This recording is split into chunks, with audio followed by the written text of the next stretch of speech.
Hi guys, Mahankali అమ్మవారి టెంపుల్కి వెళ్తున్నాము. చూసుకోవచ్చు మేము కమాన్ ఇప్పుడే దాటేసాము. ఒరే అరవకరా, అమ్మవారి టెంపుల్కి వెళ్తున్నాము. కమాన్ దాటిన తర్వాత ఇట్లా వెళ్ళాల్సి వస్తుంది. వచ్చేస్తుంది అమ్మవారి టెంపుల్కి వెళ్తున్నాము.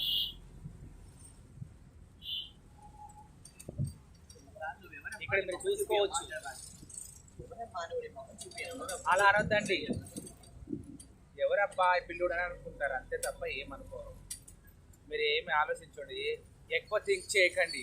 ఇక్కడ పక్కన మనకు బట్టల షాపులు ఉంటాయి, పోతూ ఉంటాయి. ఇక్కడికి మనము అమ్మవారి టెంపుల్ దగ్గరకు వచ్చేసాము.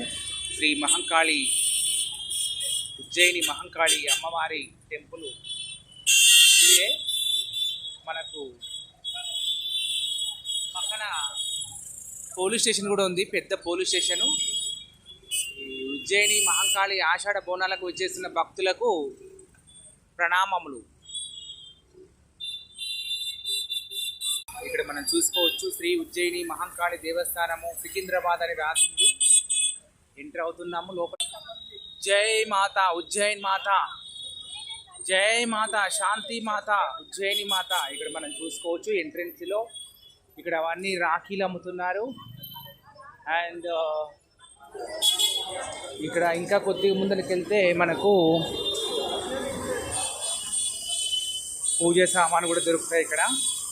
ఇక్కడ చూసుకోవచ్చు పూజ సామాను, పూలు ఉన్నాయి, మల్లెపూలు ఉన్నాయి, తర్వాత కొబ్బరి కాయలు ఉన్నాయి, అండ్ మల్లెపూలు కూడా ఉన్నాయి.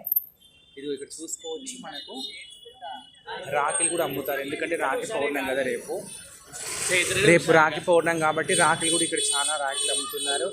అండ్ ఇక్కడ ఇదంతా వచ్చేసి దేవస్థానమే. ఇది ఇక్కడ చూసుకోవచ్చు మనము.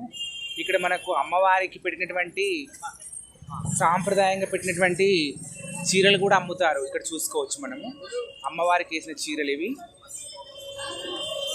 ఇక్కడ మనకు చీరలు కూడా అమ్ముతారు. పూజ సామాగ్రి సంబంధించినటువంటి అన్ని రకాల పూజ సామాన్లు ఇక్కడ దొరకబడింది. అండ్ ఇక్కడ తీసుకోవచ్చు మనము ఏదైనా సరే అమ్మవారికి సమర్పించాలనుకుంటే. ఇక్కడ అమ్మవారికి ఎదురుగా ఒక చిన్న టెంపుల్ కూడా ఉంది, శివుడు టెంపుల్, మహాశివ భగవానుడు టెంపుల్ కూడా ఇక్కడ ఉంది. మీరు చూసుకోవచ్చు. బుకింగ్ కౌంటర్ కూడా మనకు అందుబాటులో ఉంది. బుకింగ్ కౌంటర్ ఇక్కడ దగ్గరే ఉంది. ఇక్కడ ప్రసాదం కౌంటర్ కూడా ఉంది. పులిహోర, లడ్డు, వడ ఇవన్నీ మనకు